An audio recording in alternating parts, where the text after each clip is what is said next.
नमस्कार CSK news में आपका स्वागत है दोस्तों। आज हो गया 7 सितंबर। फटाफट ब्रेकिंग न्यूज़ निकल के आ रही है दोस्तों। अनंतनाग में सुरक्षा बलों और आतंकियों के बीच मुठभेड़, 2 दहशतगर्दों को ढेर कर दिया है सेना के जवानों ने।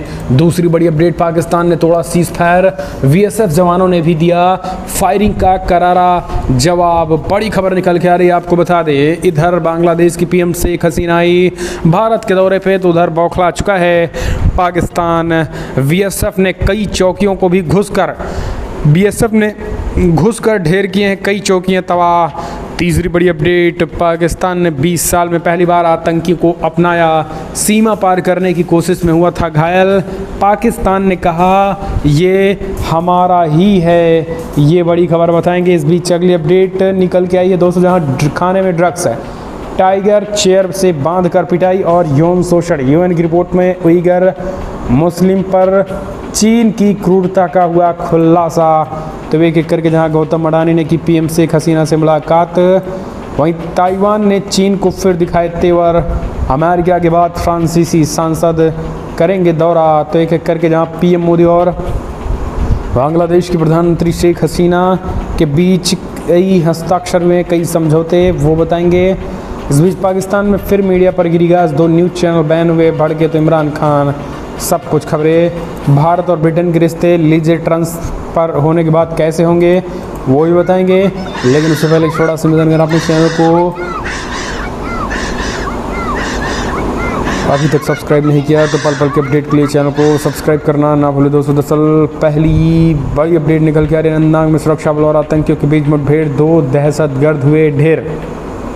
कश्मीर संभाग के जिला अनंतनाग में मंगलवार को सुरक्षा बलों और आतंकियों के बीच मुठभेड़ हो गई।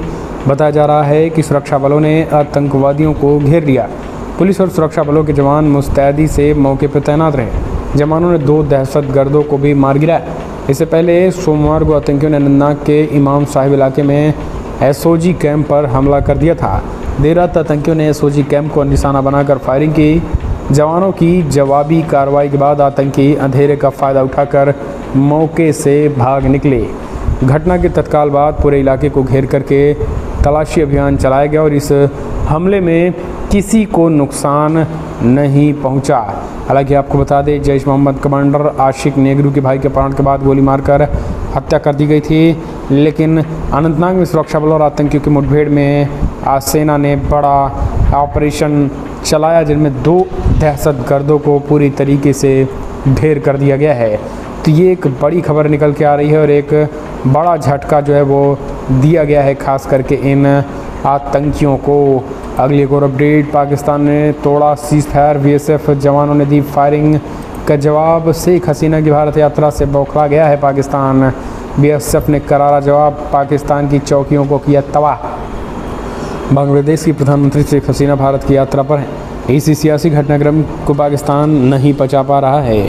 पाकिस्तान के रेंजर्स ने मंगलवार सुबह जम्मू कश्मीर के अरनिया सेक्टर में सीमा सुरक्षा बल के गश्ती दल पर गोलीबारी कर दी। घटनाक्रम से वाकिफ लोगों ने बताया कि बीएसएफ ने भी इसका मुंहतोड़ और करारा जवाब दिया। बीएसएफ प्रवक्ता की ओर से जारी किए गए बयान में कहा गया कि आज सुबह बीएसएफ जवानों ने अरनिया सेक्टर में गश्ती दल पर पाक रेंजर्स की गोलीबारी का करारा जवाब दिया और ऐसा जवाब दिया कि पाकिस्तान के जो खास करके चौकियां थी वो तबाह हो गई। भारत और पाकिस्तान 24 फरवरी 2021 को जम्मू कश्मीर में नियंत्रण रेखा एलओसी और अंतर्राष्ट्रीय सीमा ITIB के साथ साथ अन्य क्षेत्रों में सीमा पार से गोलीबारी से संबंधित सभी समझौतों को सख्ती से पालन करने को लेकर सहमत हुए थे। आपको बता दें, इस बीच एक अधिकारी ने कहा कि पिछले 1.5 सालों में पाकिस्तानी सैनिकों द्वारा गोलीबारी कोई घटनाएं नहीं हुई थी, लेकिन अब लगातार पिछले 15 दिनों से लगातार जो है वो सीज फायर का वायलेशन देखने को मिल रहा है। बॉर्डर सिक्योरिटी फोर्सेस भी करारा जवाब दे रही हैं, पाकिस्तान की चौकियों को तबाह कर दिया है। एक और अपडेट, हैदराबाद हाउस में बांग्लादेश के प्रधानमंत्री शेख हसीना से पीएम मोदी मुलाकात, कई मुद्दों पर हुए हस्ताक्षर समझौते। 4 दिवसीय दौरे में भारत आई बांग्लादेश प्रधानमंत्री शेख हसीना मंगलवार को प्रधानमंत्री नरेंद्र मोदी से दिल्ली में स्थित हैदराबाद हाउस में मुलाकात की है। दोनों की मुलाकात के दौरान कई मुद्दों पर चर्चा हुई। इस दौरान कई महत्वपूर्ण समझौते भी हुए। इसके अलावा वाटर मैनेजमेंट, रेलवे, साइंस और टेक्नोलॉजी से जुड़े क्षेत्रों में भी कई समझौते किए गए हैं। दोनों देशों ने IT, अंतरिक्ष और परमाणु ऊर्जा जैसे सेक्टर में सहयोग बढ़ाने का निश्चय किया। इस दौरान कुशियारा नदी में जल बंटवारे पर एक महत्वपूर्ण समझौते पर हस्ताक्षर किए गए। पीएम मोदी ने भारत और बांग्लादेश के फ्यूचर विजन पर अपनी राय दी। प्रधानमंत्री मोदी ने कहा कि हमारा द्विपक्षीय व्यापार तेज़ी से बढ़ रहा है। बांग्लादेश के निर्यात के लिए भारत एशिया में सबसे बड़ा मार्केट है। हम जलवायु परिवर्तन और सुंदरबन जैसी साझा धरोहरों को संरक्षित करने पर बात करेंगे। पीएम मोदी ने कहा पिछले वर्ष हमने बांग्लादेश की स्वतंत्रता की 50वीं वर्षगांठ की हमारे डिप्लोमेटिक संबंधों की स्वर्ण जयंती शेख मुजीबुर रहमान की जन्म शताब्दी एक साथ मनाई थी। अगली एक और अपडेट निकल के पाकिस्तान ने 20 साल पहली बार आतंकी को अपनाया, सीमा पार करने की कोशिश में हुआ घायल। भारत ने पाकिस्तान को लश्कर तैयबा के एक आतंकी का शव सौंप दिया गया है। दिलचस्प बात यह है कि 20 साल पहली बार पाकिस्तान ने माना है कि राजौरी में घुसपैठ के दौरान घायल फिदाइन उनका नागरिक था। हालांकि अब तक हर आतंकी घटना में वो इन्हें अपनाने से इनकार करता रहा है। पुंछ के धक्का दबाग में एलओसी पर शव सौंपने की प्रक्रिया पूरी कर ली गई। मृत फिदाइन का शव पाकिस्तानी सेना ने कब्जे में ले लिया। पाकिस्तान की कब्जे वाले कश्मीर के कोटली के सबस्कोट गांव निवासी तवारक हुसैन ने पिछले महीने 21 अगस्त को राजौरी के नौशेरा सेक्टर में घुसपैठ करने की कोशिश की। इस दौरान वो पकड़ा गया। पकड़े जाने के दौरान वो घायल हो गया और उसके पैर पर कंधे पर जो है वो गोली लगी थी। इसके बाद सुरक्षा बलों ने अस्पताल में भर्ती कराया गया, जहां उसका इलाज चल रहा था। बीते 3 सितंबर को इलाज के दौरान सैन्य अस्पताल में दिल का दौरा पड़ने से आतंकी की मौत हो गई थी। तो ये एक बड़ी खबर निकल के आ रही है दोस्तों, जहां ये बड़ा कबूलनामा था। अगली एक और अपडेट निकल के आई है बिग ब्रेकिंग दोस्तों, जहां शराब घोटाला, जोरबाग समेत 30 घोटालों पर ईडी की रेड, मनी लॉन्ड्रिंग का केस दर्ज। दिल्ली की आबकारी नीति में कथित घोटाले के मामले में प्रवर्तन निदेशालय ने मनी लॉन्ड्रिंग का केस दर्ज किया। इसको लेकर दिल्ली समेत करीब 30 जगहों पर ईडी की छापेमारी हुई। हालांकि दिल्ली के उप मुख्यमंत्री मनीष सिसोदिया के यहाँ छापेमारी नहीं हो रही है। ईडी की सूत्रों की जानकारी है कि राजधानी दिल्ली के अलावा यूपी के राजधानी लखनऊ, हरियाणा, गुरुग्राम, चंडीगढ़, मुंबई, हैदराबाद, बेंगलुरु समेत 30 जगहों पर छापेमारी हुई। आबकारी नीति में कथित घोटाले को लेकर बीजेपी आम आदमी पार्टी सरकार पर हमलावर थी। हम चलते हैं एक और अपडेट निकल के आई है दोस्तों। अगली खबर निकल के आई जहां ताइवान ने चीन को फिर दिखाया तेवर। अमेरिका के बाद फ्रांसीसी सांसद करेंगे दौरा। ताइवान के चीन से बिगड़ते हालातों के बीच फ्रांसीसी सांसदों का एक प्रतिनिधिमंडल ताइपे दौरा करने वाला है। ताइवान के विदेश मंत्रालय ने जानकारी दी और अमेरिकी अधिकारियों के बाद फ्रांस ने भी ताइवान दौरा करने का निर्णय लिया है, जो स्वागत योग्य कदम है। आपको बता दें, इससे पहले अमेरिकी सीनेटर नैन्सी पेलोसी के ताइपे दौरे पर चीन को मिर्ची लगी थी। इस बार यूरोपीय देश फ्रांस के ताइवान दौरे को लेकर चीन फिर भड़क सकता है। हालांकि ताइपे ने कहा है कि फिलहाल चीन के साथ तनाव बढ़ने के बावजूद ताइवान समान विचारधारा वाले लोकतंत्र के साथ संबंधों को मजबूत करने का इच्छुक रहा है। अगली एक और अपडेट, पाकिस्तान में फिर से मीडिया पर गिरी गाज, 2 न्यूज़ चैनल बैन, भड़के इमरान खान। पाकिस्तान शहबाज शरीफ सरकार ने एक बार फिर से मीडिया पर स्ट्राइक करते हुए 2 चैनलों के प्रसारण पर रोक लगा दी है। बताया जा रहा है कि इन चैनलों के ऊपर शहबाज शरीफ की टेढ़ी नज़र काफ़ी समय से थी और इन चैनलों पर यह भी आरोप लगाए जा चुके हैं कि वो सिर्फ इमरान खान के समर्थन वाली खबरें ही दिखाता है। बैन लगते ही इमरान खान ने सरकार पर जमकर भड़ास निकाली। दरअसल अपने एक आदेश में पाकिस्तान में मीडिया पर निगरानी रखने वाली संस्था पैमरा ने सोमवार को कराची के 2 टीवी चैनल बोल न्यूज़ और बोल इंटरटेनमेंट का प्रसारण बंद करने का फैसला किया। डॉन की एक रिपोर्ट के मुताबिक इन दोनों चैनलों को बैन करते हुए कारण भी बताया गया है और इनका प्रसारण क्यों रोक दिया गया है। रिपोर्ट के मुताबिक बताया गया है कि इन दोनों चैनलों के संबंध में गृह मंत्रालय से सिक्योरिटी क्लियरेंस नहीं मिला था, इसीलिए गृह मंत्रालय से सुरक्षा मंजूरी मिलने तक चैनलों को संचालन की मंजूरी नहीं दी जा सकती है। अगली एक और अपडेट निकल के आई है दोस्तों, बड़ी खबर निकल के आ रही है। आपको बता दें, जहां भारत के लिए कैसा रहेगा लीजा ट्रंस का आना। ऋषि सुनक की हार के बाद जो है वो विशेषज्ञों ने बताया, बिना भारत ब्रिटेन चल नहीं सकता, चाहे कोई भी प्रधानमंत्री आ जाए। भारतीय मूल के ऋषि सुनक तो ब्रिटेन के प्रधानमंत्री नहीं बन पाए, लेकिन लीजा ट्रंस ने ये बाजी मारी है। उनका रवैया भारत को लेकर बहुत गर्मजोशी भरा रहा है। कंजर्वेटिव पार्टी के नवनिर्वाचित नेता और भावी प्रधानमंत्री लिज ट्रस ब्रिटेन के उन वरिष्ठ राजनेताओं में शामिल हैं जिन्हें भारत ब्रिटेन के रणनीतिक तथा आर्थिक संबंधों को और बेहतर बनाने के लिए जाना जाता है।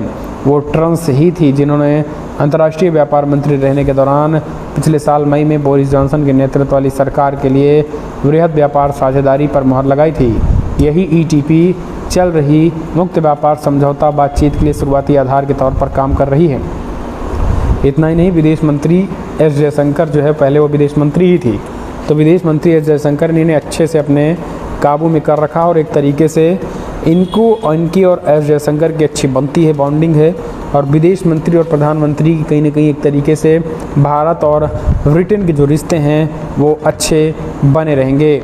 अगली एक और अपडेट निकल के आई है। पाकिस्तान को खुफिया जानकारी देने के आरोप में मौलवी गिरफ्तार, ISI में भी था संपर्क। अब जब कुटाई होने लगी है, जब सेना ने जमकर कुटाई कर रहे हैं सेना के लोग, तो अब एक एक करके चौंकाने वाला ये खुलासे कर ही रहे हैं। दोस्तों आपको बता दें, अभी हाल ही में जम्मू कश्मीर में एक मदरसे के पास से गिरफ्तार एक 22 साल का आतंकवादी जो मौलाना था, उसने कई चौंकाने वाले खुलासे कर दिए हैं।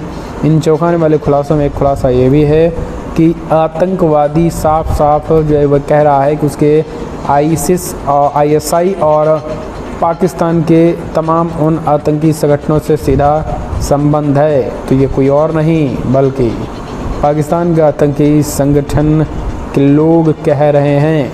तब आप कमेंट के माध्यम से अपने सुझाव दें। अगली एक और अपडेट निकल के आई है। राकेश टिकैत के खिलाफ किसानों ने ही खोला मोर्चा। CBI की मांग को लेकर PM को लिखा पत्र। अपनी मांगों को लेकर आए दिन चर्चा में बने रहने वाले किसान नेता राकेश टिकैत के खिलाफ अब किसानों ने ही मोर्चा खोल दिया है। भारतीय किसान यूनियन के राष्ट्रीय अध्यक्ष पवन ठाकुर ने टिकैत के खिलाफ CBI जांच करवाकर कार्रवाई किए जाने की मांग की है। आपको बता दें, जिनके लिए एक पत्र प्रधानमंत्री नरेंद्र मोदी को भी बाकायदा सौंप दिया गया है। उनका कहना है कि राकेश टिकैत जो है वो पूरी तरीके से किसानों के मुद्दे को साथ साथ एटा जिले के कई भ्रष्टाचार इन्होंने किया। जंतर मंतर पर जो प्रदर्शन हुआ था, कहा टिकैत ने किसानों को गुमराह किया है। टिकैत अधिग्रहण के नाम पर किसानों के साथ ठगी की है, धोखाधड़ी की है। पवन ठाकुर ने पत्र में आगे लिखा है कि पिछले 40 सालों में राकेश टिकैत और उनके परिवार की संपत्ति में अचानक काफ़ी बढ़ोतरी देखने को मिली है, जिसमें बड़े पैमाने पर जो ज़मीनें इन्होंने इधर उधर से ली हुई थी, उन तमाम ज़मीनों को लेकर एक तरीके से घोटाला हुआ है। तो ये राकेश टिकैत के खिलाफ अब CBI जांच की मांग उठने लगी है। हम चलते हैं, एक और अपडेट निकल के आई है। दोस्तों बड़ी खबर निकल के आई है। गैर सरकारी मदरसों के सर्वेक्षण पर दिल्ली में हो रही बैठक। सर्वे को विरोधी बता रहे छोटा NRC। अब मुल्ला और मौलवियों की जो है वो इनकी सब कुछ होने लगा है इनको। दोस्तों दरअसल आपको बता दें, बड़ी खबर निकल के आई है। मुख्यमंत्री योगी आदित्यनाथ ने बड़ा ऐलान करते हुए कहा कि भाई अब जो है आने वाले समय में हम पूरी तरीके से ये करेंगे कि मदरसे की जांच होगी। मदरसे की जांच होगी तो पता चलेगा दूध का दूध और पानी का पानी कि आखिर किसने क्या कुछ किया है। और इसी मदरसे की जांच के बीच अब मौलानाओं और मौलवियों की हालत ख़राब हो गई है। आपको बता दें, मदनी ने कहा है कि ये छोटा NRC है जो कतई बर्दाश्त नहीं किया जाएगा, और ये एक छोटा NRC बताया है। तो ये एक तरीके से कहीं ना कहीं ये बड़ी खबर निकल के आ रही है, जहां छोटा NRC बताने के बाद अब पूरा मामला ही गड़बड़ा गया है।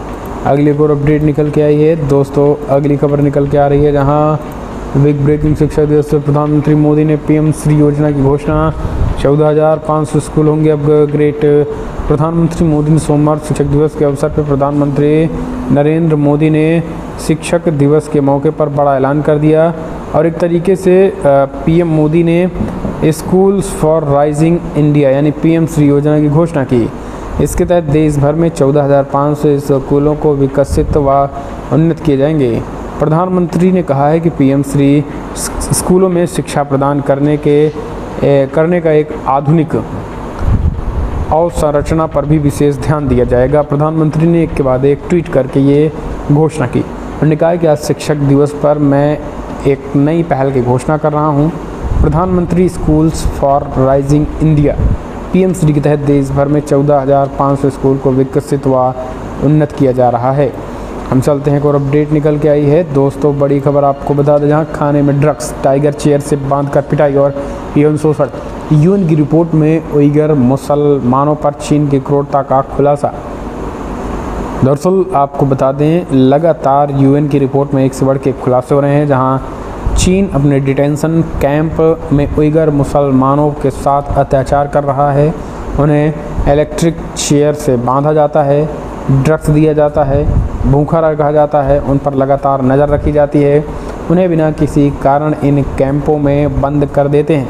पहली बार उइगर मुस्लिमों पर जारी संयुक्त राष्ट्र यानी की रिपोर्ट में ये खुलासा हुआ है। 48 पन्नों की रिपोर्ट चीन पर मानवाधिकारों के हनन को गंभीर